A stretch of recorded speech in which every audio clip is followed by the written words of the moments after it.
Hola hermano, ¿cómo estás? Dios te bendiga en este día que nos ha permitido pues otro tiempo más, ¿verdad? Para estudiar la palabra de Dios y poder de una u otra forma caminar conforme a su voluntad y conforme a su gracia. Bien hermanos, vamos a orar y vamos a comenzar esta clase. Padre, te damos gracias, oh Dios. Gracias porque tú eres bueno. Tú hasta este día nos has ayudado.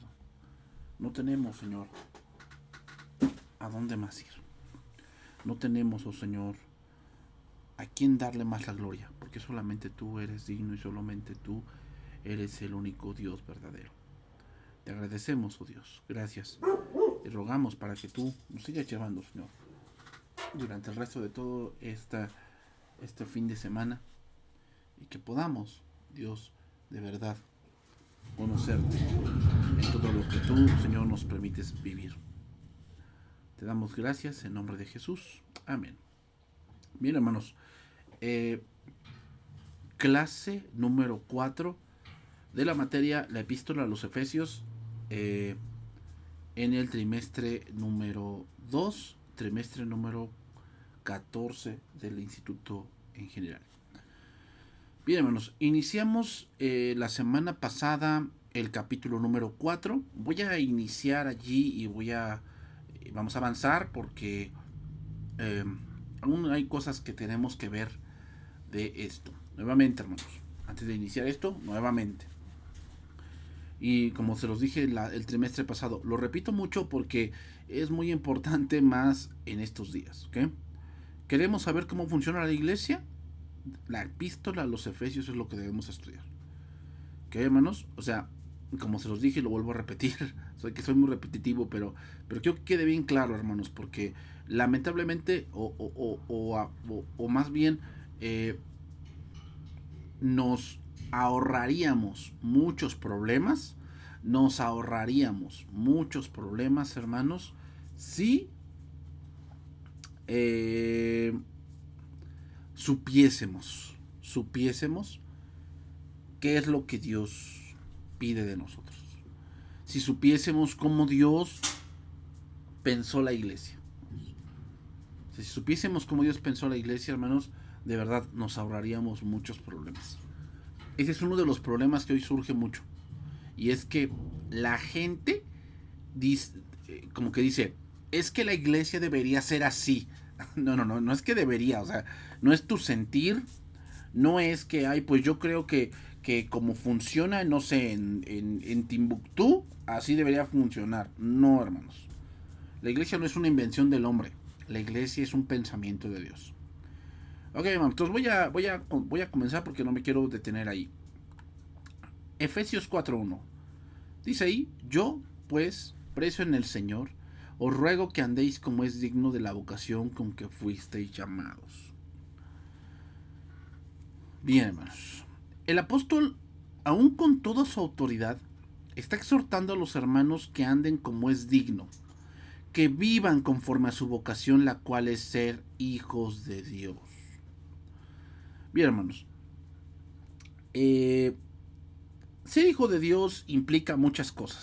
¿Okay, hermanos? Implica muchas cosas. O sea, no solamente es que voy a la congregación, que no sé, oro, que leo la Biblia, que pues a lo mejor sirvo en algún ministerio, no en Ujieres, en la alabanza, soy asistente, soy maestra de iglesia infantil, doy clases a los niños, doy clases a los adultos, estoy en el instituto bíblico, o sea, es parte, pero hermanos, ¿a cuántas personas no hemos visto de esa manera y al final pues se ve que no son? ¿Verdad? Se ve que no son.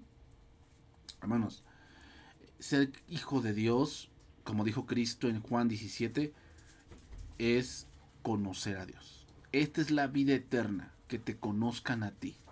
O sea, la vida eterna, hermanos, no consiste en guardar ciertos ritos o ciertas cosas que a mí me parece que son correctas, sino más bien tiene que ver con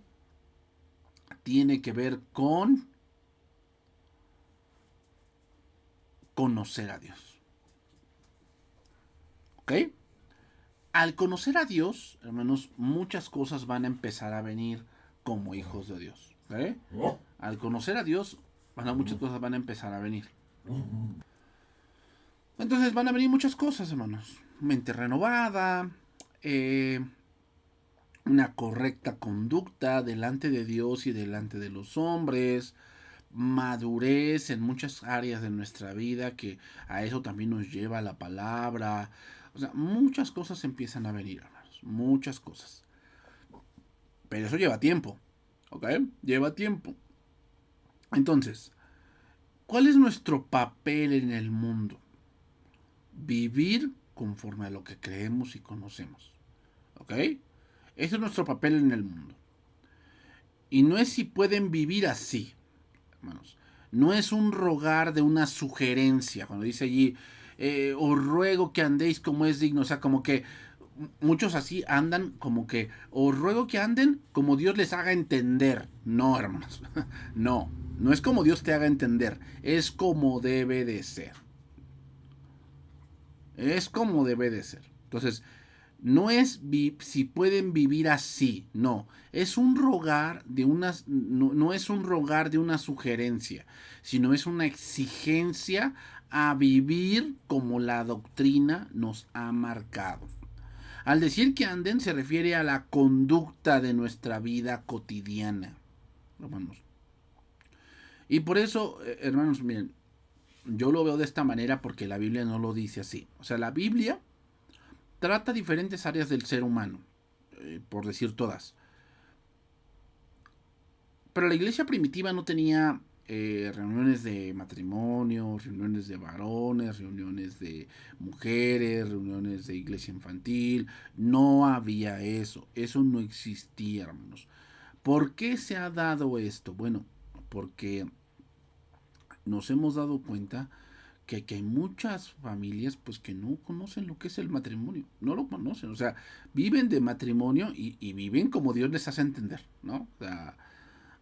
O sea, hoy vemos como o leemos de matrimonios, yo he leído en literatura de matrimonios el cómo llevaban su matrimonio y hermanos pues vivían como Dios les hacía entender, ¿no? O sea, según la cultura que tenían, había cultura en donde el hombre hablaba y la mujer ni opinaba, ¿no? O sea, la mujer se callaba y aquí donde manda capitán no gobierna marinero, ¿no?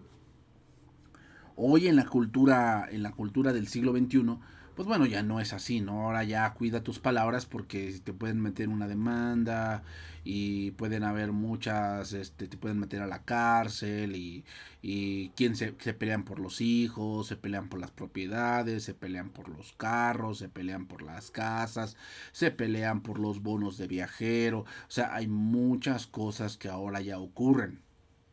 Sin embargo, hermanos, aunque la cultura cambie, los principios de Dios no cambian. Eso es muy importante. El Hijo de Dios se vive por principios, no por sentimientos o por opiniones. Dios ya puso principios por los cuales se debe regir cada área de nuestra vida. ¿Ok? ¿Dónde están esos principios? Bueno, están en las Escrituras. La vocación y el llamado habla de aquel llamamiento para la salvación. Ese llamamiento es la elección de Dios y es con respecto a la vocación espiritual que nos llama a vivir como es digno de esa posición. ¿Ok, hermanos? O sea, Dios nos llamó como sus hijos, nos ha salvado, nos ha renovado, pero eso tiene una consecuencia en el sentido de que pues hay una manera de vivir que Dios quiere que vivamos. O sea, no es yo te salvé como yo ya te salvé y hazle como puedas. No, hermanos. Pablo está hablando que nosotros debemos estar a la altura, porque nuestra vida debe dar gloria a Dios, porque lo que está en juego es el honor de Cristo. ¿Okay? Lo que está en juego es el honor de Cristo. Entonces, hermanos, Pablo abre el capítulo 4 mencionando el cómo debe poner en práctica la doctrina antes mencionada. O sea, todo lo que vimos en el capítulo 1, capítulo 2, capítulo 3,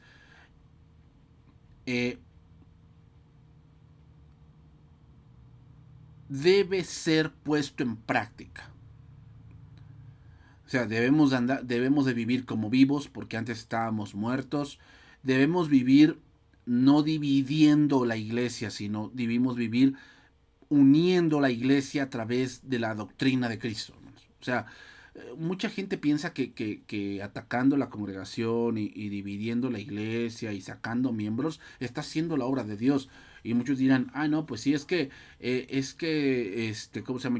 Lo estoy salvando. No, hermanos. Los apóstoles jamás hicieron eso.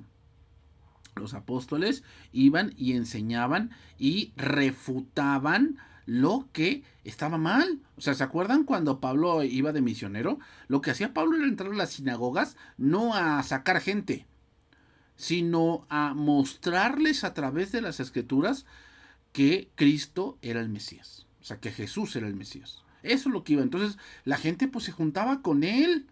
¿Por qué? Porque habían creído, porque creyeron a la verdad. Entonces, andar dividiendo las iglesias y andar levantando malas sospechas y haciendo que o queriendo que la iglesia desaparezca, no es algo que Dios mande. Hermanos, o sea, no es algo así. O sea, que muchos piensan, o sea, muchos, y lo digo así, ¿no? Cuando salen de una congregación o cuando empiezan a ver ciertos problemas, les da el síndrome del caudillismo, ¿no? ¿Qué es el síndrome del caudillismo? Pues que piensan que ellos tienen la obligación de salvar, ¿no? Les da como que esa parte de que quieren salvar. Y yo estoy aquí para salvarlos del error. Y estoy para salvarlos de Pancho Pistolas. Y estoy aquí para salvarlos de el falso apóstol, el falso pastor Saqueo Iglesias, ¿no? Entonces les da ese síndrome, ¿no? Como del caudillismo, como que publica cosas para que vean que él ha abierto los ojos a algo mejor, pero pues, simplemente las acciones que hacen y el objetivo que tienen, pues no es de Dios. No es de Dios, hermanos. O sea, es más, en la reforma no era dividir la iglesia católica. O sea, su objetivo no era ese. Por eso se le llama reforma.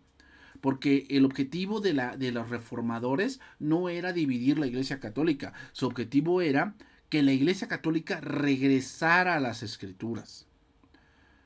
Y ahí, cuando ya no se puede, hermanos, es irremediable. Andarán dos juntos si no estuviesen de acuerdo, pues es obvio que no. Entonces, pues obviamente salieron ahí los que se llaman los protestantes, ¿no?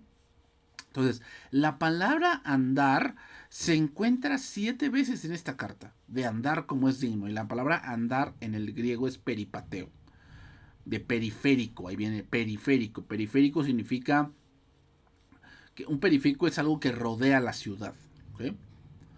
Y se supone que es algo más rápido. Entonces, peripateo significa andar alrededor de la doctrina cristiana. O sea, tú vas a vivir tu vida normal. ¿Okay? Tú vives tu vida, tienes que trabajar, te bañas, a veces si haces deporte, pues a lo mejor vas a jugar un partido de fútbol, de básquetbol, te gusta el golf, te gustan los bolos, te gusta el billar, tal vez te gusta mucho salir al café, o sea, cosas así. Pero toda esa actividad, hermano, toda esa actividad que tú haces, todas esas cosas o esos planes que tú tienes, están alrededor de lo que es Cristo. Esa es la vida cristiana. O sea, muchas veces pensamos que la vida cristiana se reduce a ciertos ritos y ciertas prácticas y a cierta congregación y a ciertos cantos. Hermanos, eso es algo que complementa tu vida cristiana. Pero tu vida cristiana se debe de ver o se debe de caracterizar porque tu vida ronda alrededor de Cristo. ¿Ok? Esto es muy importante. De Cristo. Bien, continuamos. Efesios 4, 2 y 3.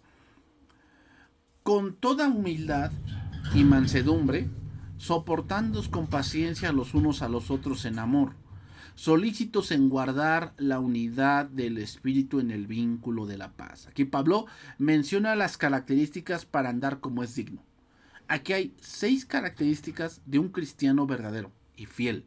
La humildad, la mansedumbre, la paciencia, el amor, la unidad y la paz. ¿Ok? 6 cosas. 6 cosas que deben caracterizar la vida de un creyente. La humildad, la mansedumbre, la paciencia, el amor, la unidad y la paz. Wow.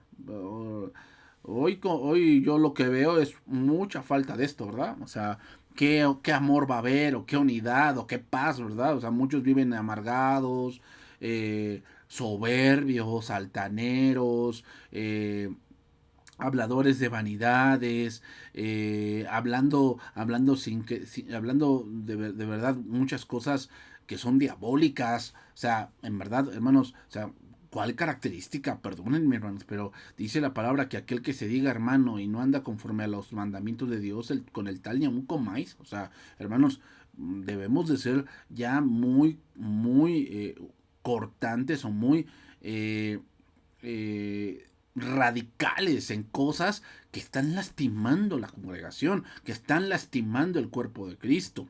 Entonces vamos a ver la primera, que es la humildad, hermanos. La humildad. Voy a ver la primera, que es la humildad. ¿Qué cosa es la humildad?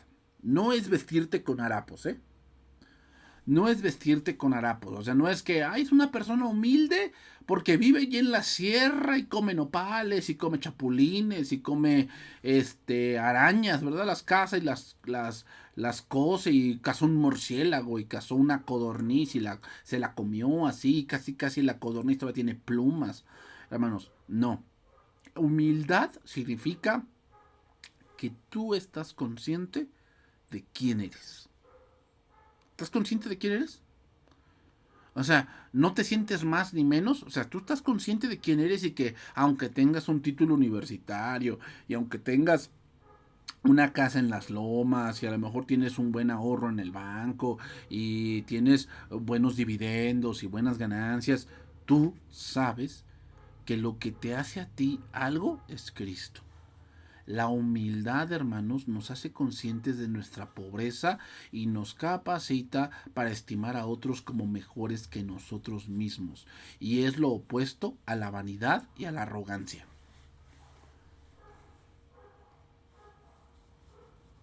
Fíjese bien lo que dice el diccionario, el diccionario de la Real Academia de la Lengua, lo que es humildad.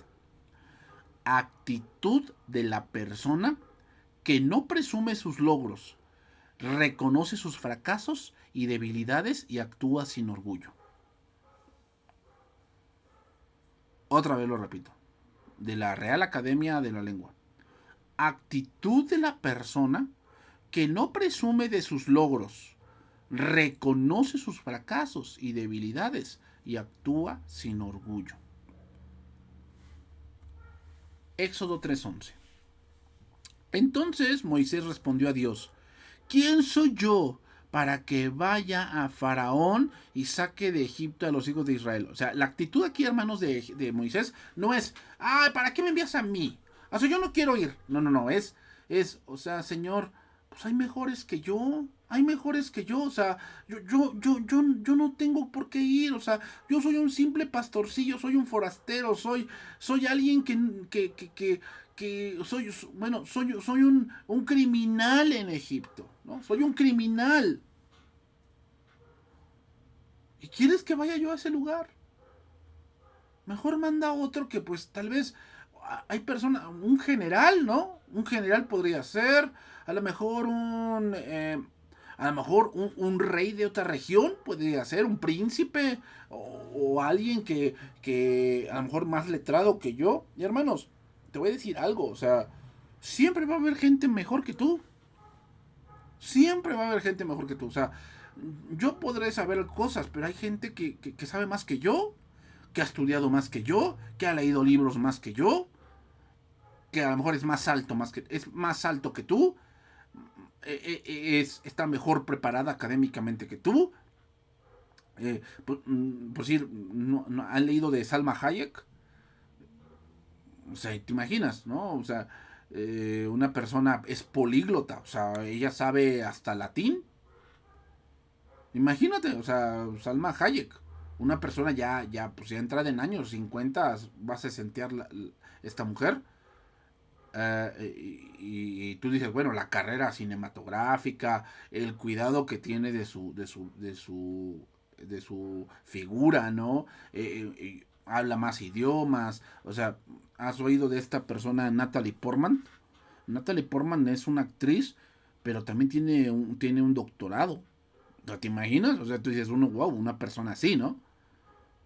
Pero ¿qué es lo que le falta? Pues le falta conocer de Dios.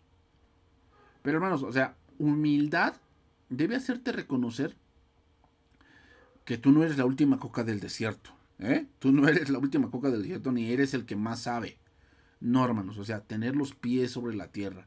O sea, saber que tenemos que seguir adelante, tenemos que seguir estudiando, tenemos que seguir creciendo. O sea, hermanos, yo también como pastor debo seguir creciendo, no me la sé de todas. No, hermanos. Ni soy el mejor de todos los pastores, ni tampoco soy el peor. Pero es una gran mentira pensar que yo soy el mejor en el mundo. No es cierto, hermanos. Hay más hermanos que son fieles, que han leído, que son más entendidos, que Dios les ha revelado más. Y debemos aceptarlo. Hoy en día la falsa psicología, hermanos, hace pensar que tener humildad es tener debilidad. O sea, decir, no, es que tú no digas que tú no puedes. Tú no digas que tú no puedes porque eso te limita. O sea, ¿te dan cuenta? O sea, es obvio que hay cosas que no podemos hacer. Es obvio y nunca las vas a poder hacer, hermano. O sea, tal vez tú dices, yo quisiera cantar. Y hermano, a lo mejor no tienes esa habilidad. No la tienes, ni la tendrás. Así, aunque tú digas que tú tienes una mentalidad ganadora y que tú estás bien centrado en que si tú trabajas mucho lo vas a lograr, no es cierto, hermanos. Tienes que entender que no tenemos todos las mismas habilidades y no somos buenos para todo. No lo somos. Pero se dan cuenta cómo hay la falsa psicología engaña al ser humano pensando que puede hacer cosas que nunca va a poder hacer. Entonces, ¿saben lo que pasa después con eso? Viene la frustración. O sea, ¿por qué crees que hay muchas personas que están frustradas? O sea, mano, yo te confesaré, eh, a mí me gusta mucho el fútbol, me gusta mucho. Y de más joven jugaba mucho, iba yo a la cancha a las 4 de la tarde y regresaba a mi casa a las 10 de la noche. O sea, jugaba mucho fútbol. Y si me hubiera Dios dado la oportunidad de ser profesional, me hubiera esforzado mucho. Pero ¿sabes qué, hermano? O sea, ya viéndolo más adentrado, leyendo más cosas, viendo cómo son todas las cosas, mi habilidad no era tanta como la de otros. O sea, era bueno en lo que era mi nivel, pues porque entrenaba, porque jugaba, porque tenía juventud, tenía fuerza, no tenía lesiones. Entonces, obviamente era bueno, pero no tan bueno como otros que tú dices, se les da natural, ¿verdad?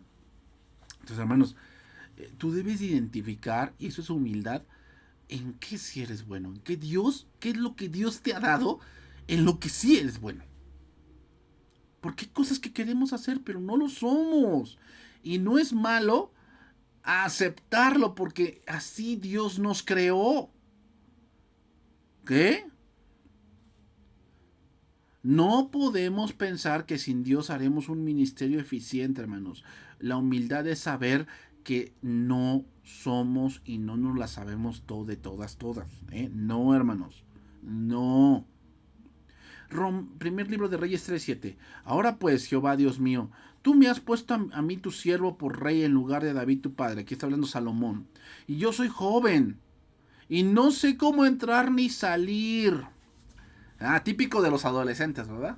Los adolescentes piensan que ya se la saben y que sus papás son gente que vivió en la edad de piedra y que ellos no saben lo que ahora es el mundo digital, el mundo del WhatsApp, el mundo del Instagram, el mundo del TikTok, ¿verdad?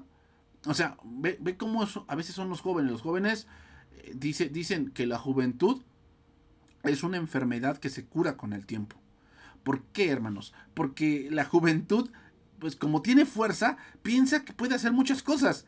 Y sí, sí, o sea, puedes viajar y te caes y no te duele. Y muchas cosas se pueden hacer, hermanos. Lamentablemente, en muchas de esas te vas a equivocar. ¿Por qué? Porque hacemos cosas sin razonar. Eso es lo que tiene el joven. El joven, como piensa que tiene todo el tiempo para volverlo a hacer, eh, generalmente perdemos mucho tiempo en cosas que podríamos ahorrar tiempo. La humildad, hermanos, llevó a Salomón a pedir cosas de acuerdo a la necesidad que él tenía. Muchas veces, por ser arrogantes, pedimos cosas pero para gastar en nuestros deleites. Si no reconozco humildemente de lo que carezco, no pediré cosas que me sean útiles. Sí, hermano, si tú estás iniciando tu matrimonio, tú estás iniciando tu familia, ¿qué crees que te hace falta? Yo creo que muchas cosas, ¿no? Entonces, ¿por qué andas pidiendo cosas que pues, son tan vanas, ¿no? ¿Por qué no pides más sabiduría? ¿Por qué no pides más atención? ¿Por qué no pides más fervor? ¿Por qué no pides más amor? ¿Por qué no pides esas cosas? ¿Por qué no pedimos esas cosas? Pues simplemente porque pensamos que eso ya lo tengo y que lo que necesito es otra cosa. Debemos notar en este pasaje, hermanos, que Salomón no pidió que Dios hiciera su trabajo, más bien pidió que Dios le ayudara en su trabajo. No debemos pedir a Dios que haga por nosotros lo que Él quiere hacer a través de nosotros. Hermanos, o sea, sí, Dios lo va a hacer, pero Dios por algo te puso allí, ¿no? No. Ay, Señor, cambia a mi esposa, sí, pero primero te va a cambiar a ti. Ay, Señor, ayúdame con la iglesia, ayúdame esto. Y sí, Dios va a hacer su obra en la iglesia, pero primero Dios tiene que tratar contigo porque tiene que enseñarte más cosas que la iglesia necesita. A veces no nos ponemos a pensar en eso, hermanos. Proverbios 22:4. Riquezas, honra y vida son la remuneración de la humildad y del temor de Jehová. Mira, lenguaje actual, humíllate y obedece a Dios y recibirás riquezas, honra y vida. O sea, primeramente, hermanos, no es acumular, es estar listo para tener. O sea, muchos primero quieren hacer dinero y después ya saber cómo gastarlo. No, hermanos, es primero saber cómo gastar para tener. Donde está el temor de Dios, ahí habrá humildad, hermanos. Dios se revela a aquellos que se humillan, a aquellos que le buscan y le obedecen. Salomón era el hombre más rico en ese momento. Era el hombre más rico, pero él sabía que el motivo de su riqueza, tanto material como espiritual, es la humildad delante de Dios en ese momento que se le apareció. Por lo tanto, hermanos, alguien que es humilde es un gran tesoro. El tener humildad en nuestras vidas es tener una gran riqueza. Lamentablemente, como hoy lo vuelvo a repetir, hoy en día lo que está de moda es la arrogancia, el egocentrismo, el pensar que todas las puedo y que nadie me debe de decir nada porque yo estudié tal cosa. Qué bueno, qué bueno. Pero una cosa es saber alguna cosa y otra cosa es ser sabio. No es lo mismo, hermanos. Perdóname, o sea, ser sabio no significa que sabes mucha literatura. No. Que eres un sabelo todo, no un ratón de biblioteca. No, hermanos, eso no es ser sabio. Entonces, la humildad, hermanos, es la mejor riqueza que podemos tener.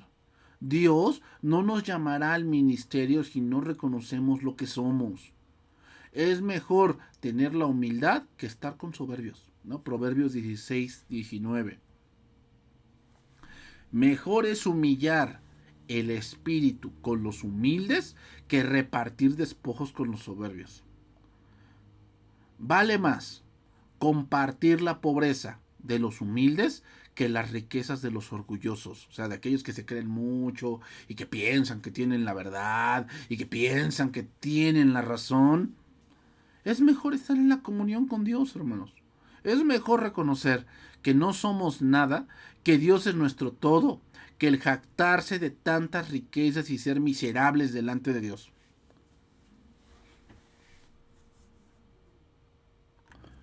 La humildad, hermanos, es necesaria dentro de la iglesia, porque así consideraré a mis hermanos como superiores. ¿A qué me refiero? A que sé que estoy en la iglesia para servirles. Y que yo al servirles a ellos, les sirvo a Cristo, hermanos. Les sirvo a Cristo. A veces se nos olvida. Entonces pensamos que es mi tiempo, es mi vida, es mi dinero, es mi casa, es mi silla, ¿verdad? ¿No te ha tocado gente que siempre se sienta en un lugar en la congregación y ya lo ve como exclusivo? ¿No te ha tocado eso? O sea, que no, es que yo siempre me siento ahí. Yo siempre me siento ahí. Hermanos, pues aquí no es cine. Esto no es cine, ¿no? Que cuando compras tus boletos apartas el lugar. Aquí no es cine, aquí no es un club. ¿Te das cuenta? O sea, ¿dónde se ve la falta de humildad? ¿Por qué? Porque si en ese lugar mi hermano ve mejor, pues qué bueno, ¿no? Gracias a Dios. Yo puedo sentarme en otro, a mí no me afecta que me pueda yo sentar en otro lugar. Pero nos falta humildad, hermanos, porque pensamos que la congregación pone sillas por mí, que la congregación hace comidas por mí, que el pastor, él dedica su vida por mí, el pastor tiene de comer por mí. O sea, que falta de humildad, ¿no? O sea, no reconoces que la iglesia no es por ti, es por todos aquellos que Cristo ha salvado, que Cristo ha salvado. Bien, vamos a la siguiente, hermanos, nada más voy a adentrarme un poco y a definirlo. La parte de, dice ahí, seguimos ahí, Efesios 2, 4, 2, con toda humildad y mansedumbre. Aquí vamos a ver la mansedumbre. Mansedumbre aquí tiene la palabra griega praotes, que significa gentileza, humildad. Entonces, ¿quién es una persona mansa? No mensa, mansa. Un manso, ¿no? Porque dicen, no, yo soy manso, pero no menso. Bueno, ¿qué es un manso?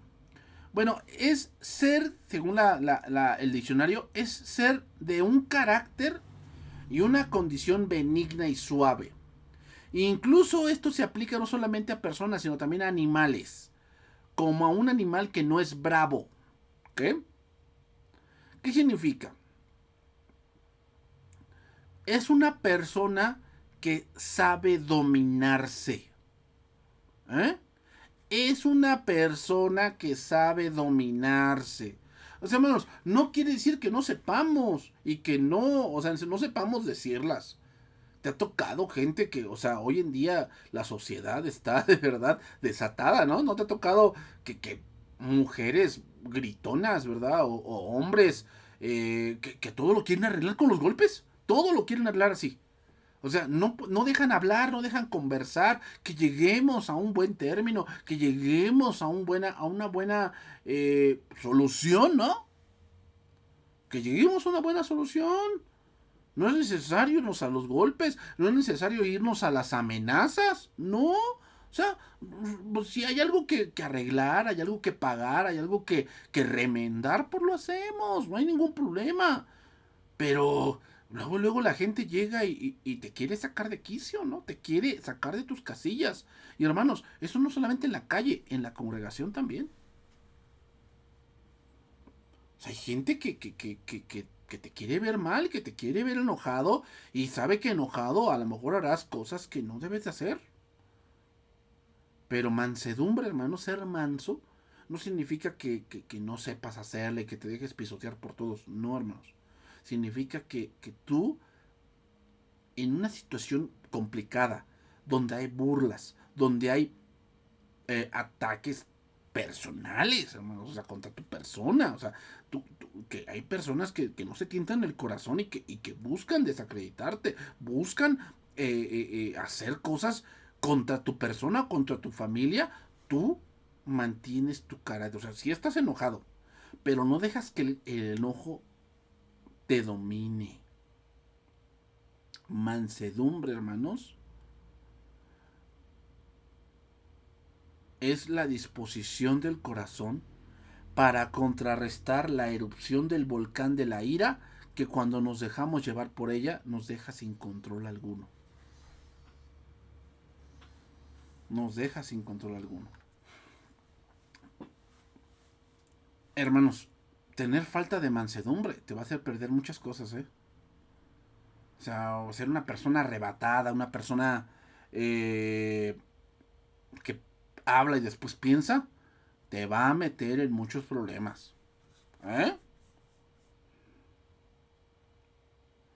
Una persona que tiene mansedumbre es una persona que tiene absoluto control de sus emociones frente a las provocaciones que los demás puedan urdir contra nosotros.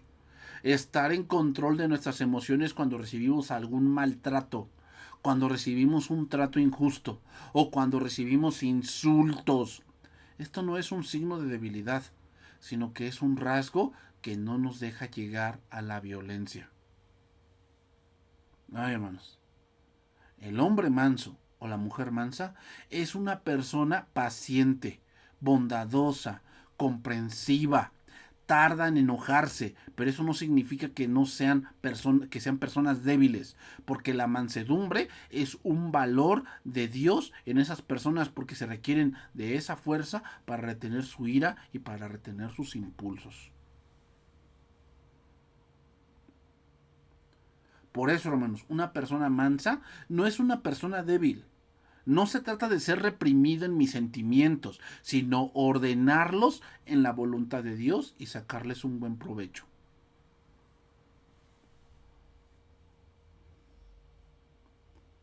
Pero hermanos, eso lo voy a agrandar más en la siguiente clase.